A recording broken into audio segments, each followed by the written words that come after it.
Bonsoir, auditeurs de Top FM Horizon, bienvenue à cette édition spéciale consacrée à un muqaddam de Cheikh Ibrahima Niass, El Hadji Momar Roqi Gadj, dit Baye Gadj. Aujourd'hui, nous invitons Abdou Sané Gadj, un de ses fils spirituels, pour nous parler un peu de ce grand érudit. Où et quand El Hadji Momar Roqi Gadj a vu le jour? Assalamu alaikum wa rahmatullahi wa barakatuh. El Hadji Momar Roqi Gadj, c'est un citoyen sénégalais qui a vu le jour à Ngich, un village qui est à 4 km du département de Niger, qui est issu de famille religieuse parce que son papa, en fait, était déjà un marabout qui avait déjà embrassé la tariqa tijane. Son grand-père aussi, qui est lui aussi un érudit, a embrassé la tariqa tijane par le canal de Ouroumadi.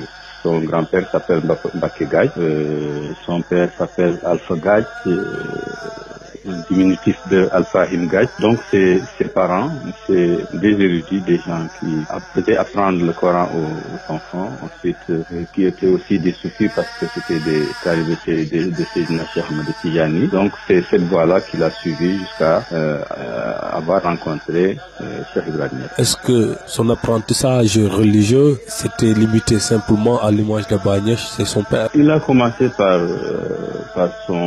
l'éducation de son papa, malheureusement qu'il n'a pas vécu longtemps parce que il n'a pas pu terminer sa formation spirituelle auprès de son père. Mais comme tout aspirant à la connaissance, si toutefois que il a un maître qui n'est plus, il est obligé de rechercher un autre maître. Et parmi ces maîtres, il y a un grand érudit qui habitait Linguère, c'était un disciple et muqaddam de Sidi Hadji Malick qui s'appelait Cheikh Mamad Bengue. C'est lui qui lui a terminé un peu sa formation spirituelle, à savoir tout ce qui est jurisprudence islamique. Quelle était sa principale source de revenus? Il était cultivateur, il vivait de la sueur de son front. Parce que ça, c'est en fait une recommandation prophétique, une hadith du prophète qui demande aux gens de manger, de boire à la sueur de leur front. Le mieux que les gens mangent, c'est ce qu'ils produisent eux-mêmes. Donc en fait, c'était un marabout qui produisait tout ce qu'il avait besoin, tout ce dont sa famille aussi avait besoin. Donc il le produisait à travers les cultures hivernales. Comment a-t-il connu Baye? Il a connu Baye Niass d'abord par l'intermédiaire de ce qu'on appelle Atif Rabbani, c'est-à-dire qu'il a eu à être informé de la faïda par le canal d'une information pendant qu'il était dans le champ de son papa. Quelqu'un lui a parlé 100% qu'il puisse le voir. Et il lui a fait comprendre que pendant qu'il est là, la faïda des Tijaniens est déjà au Fouta. C'est comme ça, en paraphrasant, comme ça qu'il a eu écho de la faïda Tijania. Et à la descente, il en a parlé ça n'est ouvert à son papa. Il lui a interprété que si toutefois que ce qu'il disait était vrai, certainement il allait rejoindre le brouhaha qui est à Kaolack, à savoir tout ce qui s'activait autour de Cheikh Ibrahima Niass à Kaolack. C'est comme ça qu'il lui avait interprété un peu ce qu'il lui a raconté. C'était dans les années avant 1935, parce que son papa est décédé en 1935. Donc ça, c'est avant 1935. Et la faïda Tijaniya a vu le jour dans les années 30. Donc ça veut dire qu'il a été très tôt au courant de l'existence de la faïda Tijaniya par l'intermédiaire de ce que je viens de vous raconter. Par la suite, étant cultivateur, pendant la saison sèche, souvent, il faisait ce qu'on appelle le Noran, aller dans les villes pour un peu compléter leurs besoins en travaillant au niveau des villes. Et eux, c'était Kaolack qui était leur attraction. Donc, arrivé à Kaolack, il a commencé à continuer ses études auprès de El Hadji Mohamed Khalifa, qui est le grand frère de Cheikh Ibrahima. C'est au niveau de ce cours qu'il a eu des échos de Cheikh Ibrahima. Et à partir de là, il a essayé de participer au niveau des leçons qu'il donnait, des cours qu'il donnait à ses disciples. Il a eu à participer à l'exégèse du Coran que Cheikh Ibrahima Niass a fait. Et il a pu entendre certaines choses qu'il n'a jamais eu à entendre dans un commentaire de Coran. Vraiment, ça a un peu précipité sa rencontre avec son chef, à savoir Cheikh Ibrahim Niass. Combien de temps Baye Gathie est-il resté auprès de Baye? Il est resté, je ne sais pas combien de temps, parce que c'est au niveau des années 40-45, parce que la ijaza qu'il a eu après avoir fait la marche spirituelle, la ijaza date de 1945. Certainement, il a eu à faire quelques mois, peut-être moins d'1 an. C'est à la suite de ça qu'il a terminé sa marche spirituelle, ce qu'on appelle la Tarbiya, à travers un muqaddam de Cheikh Ibrahim Niass, pas directement avec Cheikh Ibrahim Niass, un muqaddam de Cheikh Ibrahim Niass qui s'appelle El Hadji Ahmad Sarr. El Hadji Ahmad Sarr, c'est un grand érudit qui était aussi gendre de Cheikh Ibrahim Niass, parce que c'était l'oncle maternel de Hadji Abdullah Ibrahim. Donc, c'est à travers, par le canal de El Hadji Ahmad Sarr, qu'il a embrasé la faille tijanienne et qu'il a pu faire sa formation spirituelle à travers la Tarbiya. Après sa formation spirituelle, est-ce que Baye Gathie avait décidé de revenir directement au Jolof? D'abord, avant ça, quand il a un peu goûté un peu de la faille de Tijaniya, de la Tarbiya, il n'a pas voulu rentrer à Linguère. Il a voulu, contrairement, plutôt faire venir sa famille au niveau de Kaolack, au niveau à côté de Baye. Il a consulté un grand érudit, le secrétaire particulier de Cheikh Ibrahim Niass, Khadimul Hadra, savoir Seydi Ali Cissé. C'est lui qui lui a recommandé de retourner auprès des siens. Parce que ici à Kaolack, c'est Cheikh Ibrahim Niass qui donne les cours, c'est à lui qu'on pose les questions, c'est lui aussi qui préside les prières. Donc quand il est à Kaolack, il n'apporte presque rien à sa société et à ses parents. Autant retourner chez ses parents pour leur apporter un peu ce qu'il a pu goûter à travers la formation spirituelle qu'il a eue auprès de Alhaji Ahmad Sarr. Maintenant, c'est à partir de là qu'on lui a fait une ijaza.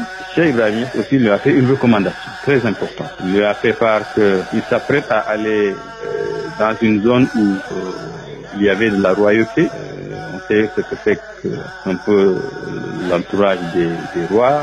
Il y a un peu beaucoup de folklore, on sait un peu comment ça se passait au temps des Chédos. Donc il a recommandé de ne pas s'attaquer à ce qu'ils font. Il n'a qu'à s'occuper à ce qu'il fait. Quand les gens sont tentés à taper le tam-tam et à danser, il lui demande de ne rien dire à propos de ces gens-là. Parce que quand il attaque quelqu'un, aussitôt ces gens-là vous attaquent.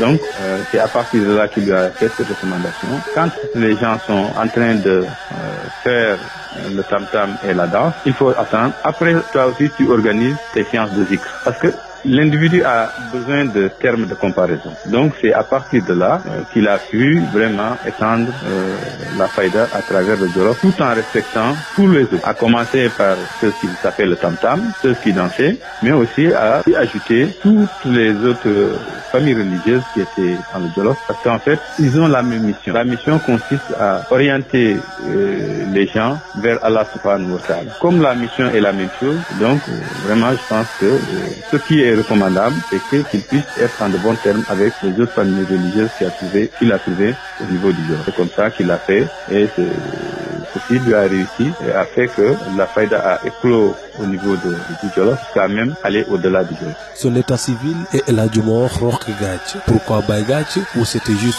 une assimilation pour faire allusion à Cheikh Ibrahim Niass Baye? Son état civil, oui, c'est El Hadji Roqi Gathie. Le nom de Baye Gathie, c'est souvent quand il était à la fin de sa vie, parce que dans la faïda, les gens ont tendance à appeler ceux qui ont atteint un certain niveau de maqama, au niveau de certaines stations spirituelles, de leur coller l'adjectif Baye. Et ça, c'est pas le premier à avoir ce titre-là. Seydi Ali Cissé, qui était le premier khalife de Cheikh Ibrahim Niass, on l'appelait aussi Baye Cissé. Donc c'est un peu dans ce cadre-là qui est appelé Baye Gathie, un peu pour Baye dans le sens le père spirituel des disciples. Baye, sa signification, c'est le maître spirituel. En fait, le maître spirituel peut être considéré comme un père spirituel. Quoi, donc, on l'appelle Baye, comme un disciple peut être considéré comme un fils spirituel. Donc dans les terminologies soufis, ils utilisent souvent le terme de père et de fils. Donc c'est dans ce cadre-là qu'on l'a appelé Baye, parce que c'est un peu le père spirituel de tous ceux qui se réclament de Cheikh Ibrahima Niass dans la région de Guédiawaye, plus particulièrement dans le département de Linguère. Baye Gadji était un homme d'une grande hauteur et qui se permettait souvent de dire certaines choses, comme par exemple de son rencontre avec Baye Niass, il disait amna su say kuréel ñoo xam ne yónneen lañ la jiin maa si première bi gëm leen Seydi Barham xaaful xuraane ndey doot ji noonu ya maam ya jàng alif lam mim moo di suñ ndey Gaaji Barham. Mais encore, il disait, Mamoun Mourid, Mamoun Tidjan. Si vous voulez voir quelqu'un qui vit et qui ne meurt jamais, je suis là. En plus de cela, lors de la cérémonie funèbre de Bouna Ndiaye, il avait dit à Alhaji Socé, Djoublul Penkou et dit basse. Et Kamel Bimat, pourquoi cette attitude souvent de Cheikh Baye Gadji? Oui, c'est-à-dire que ça, c'est un peu... les soufis, ils ont souvent ces moments qui font que ils sont plus eux-mêmes. Voilà, ces moments de transe. Donc, et ça, c'est valable pour presque beaucoup de soufis. Et souvent, quand ils sont dans ces moments-là, et ils peuvent faire des déclarations. Une fois qu'ils sortent, quand vous leur dites que c'est vous qui avez dit ça, ils peuvent dire que c'est pas moi. Ça, c'est des choses spécifiques aux soufis. Ils disaient que Maman Mourid, Maman Tidjan, ça, c'était un peu ces moments de transe-là qui faisaient que il parlait de ces choses. C'est la fin de cette discussion qui relatait la vie de grand mouchi, de grand érudit, celui qui a marqué tous les esprits des Jolof Jolof, et parmi eux ses disciples dont je peux citer aujourd'hui Abdou Sané Gadji, Cheikh Ababakar Ba, qui effectue un excellent travail au niveau de Linguère. Que Dieu le préserve pour qu'il puisse réussir la mission de Baye Gadji.